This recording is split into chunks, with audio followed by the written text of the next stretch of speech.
Videos. आपको election नहीं लड़ना है, मुझे इलेक्शन नहीं लड़ना है, आपको कॉन्स्टिट्यूंसी पॉलिटिक्स नहीं करनी है, आपको वोट नहीं लेना है जी। अगर आपको वोट लेना होता ना तो आपको पता चलता कि वोट गोडे फड़ के भी लड़ना हाँ, तो मुनाफकत करता मैं, मसलहत का शिकार हो जाता, पेशेंस खामोश हो जाता, बुर्दबारी, तामुल मिजाजी।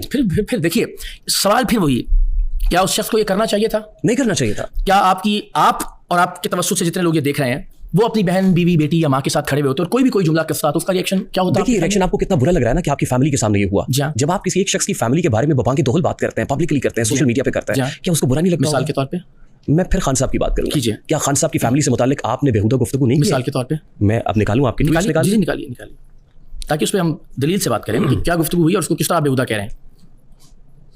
इद्दत में निकाह केस की बात आपने की हुई है? जी की हुई है। घटिया तरीन करार दिया हुआ मैंने हमेशा उसको। इद्दत में निकाह के केस को हमेशा बबांगे दोहत घटिया और जिल्लत आमेज करार दिया हुआ जिन लोगों ने भी वो केस बनाया। घर में किसी खातून के घर में जाके 5 बच्चों की मां, मैं ट्वीट भी निकाल लेता हूं। यहाँ इस बात पर आइए, बिल्कुल ठीक है।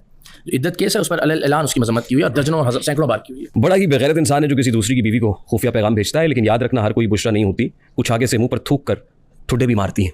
ये ट्वीट आपने की? ठीक है, मैं वो बता रहा हूँ ना कि जिसपे आपने कहा कि 5 बच्चों की माँ। जी मैं वो अर्ज कर देता हूँ कि आप जाते रहे। जी बिल्कुल ऐसा। और फिर उससे शादी उसमें खातून की तस्दीक का तो कोई पहलू नहीं है, तो इमरान खान साहब से मुतल्लिक एक राय है और मैं लेकिन उस खातून के घर ही जा रहे थे। मैं वो राय का इजहार कर देता हूँ, आप फिर उस पर बहस कर लीजिएगा। उसमें जो मेरा नुक्ता नजर है बुनियादी तौर पर वो ये है कि हमने जब भी लीडर को देखना होता है या जांचना होता है तो ज़ाहिर है हम उसकी ये क्वालिटी देखते हैं कि उस पर कितना ट्रस्ट या कितना एतबार या एतमाद किया जा सकता है।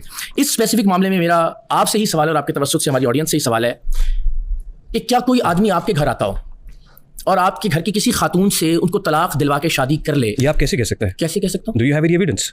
इससे इनकार किसने किया? नहीं, do you have any evidence? इससे इनकार किसने किया? आई मीन आप मेरी बात कर रहे हैं ना, किसी और की बात कर रहे हैं? नहीं, मैं बता रहा हूं, मैं एक सिनेरियो आपके सामने रखा हूं। हुजूर सुनिए, मैं एक सिनेरियो आपके सामने रखा हूं। उसमें भी मैंने ये सिनेरियो रखा कि किसी भी शख्स के घर किसी भी शख्स का आना जाना हो और वो घर की किसी भी खातून पर इस तरह की नजर रखे, कोई ऐसे मामलात या ऐसे ताल्लुकात बन जाए कि तलाक के बाद उससे शादी कर ले, क्या आप उस शख्स को काबिल एतबार समझेंगे? नहीं, लेकिन ये कहाँ हुआ है? सर एक सिनेरियो रख रहा हूं मैं, तो उसका जवाब तो दीजिए। हुआ कहाँ है? आपके ख्याल में काबिल एतबार होगा वो शख्स या नहीं होगा? नेचुरली नहीं होगा, अगर if we do have any substantial evidence for that. ये आप नहीं जानते कि इमरान खान साहब का बुशरा बीबी साहिबा के घर पे आना जाना था? इन्वेस्टिगेटिव जर्नलिस्ट ऐसी बात कर रहा है जिसका एविडेंस ही कोई नहीं। एविडेंस नहीं है। कहाँ है कि इमरान खान साहब, इस बात से किसी ने इनकार किया कि इमरान खान साहब आया जाया करते थे बुशरा बीबी साहिबा के घर में? किस लिए जाते थे? आप बताइए ना, आप कह रहे हैं मैं तो नहीं जानता, जब आपको पता ही नहीं है तो फिर आप ये बात कैसे? नहीं, ये बात कह रहे हैं, आना जाना तो था ना, फैक्ट तो ये है।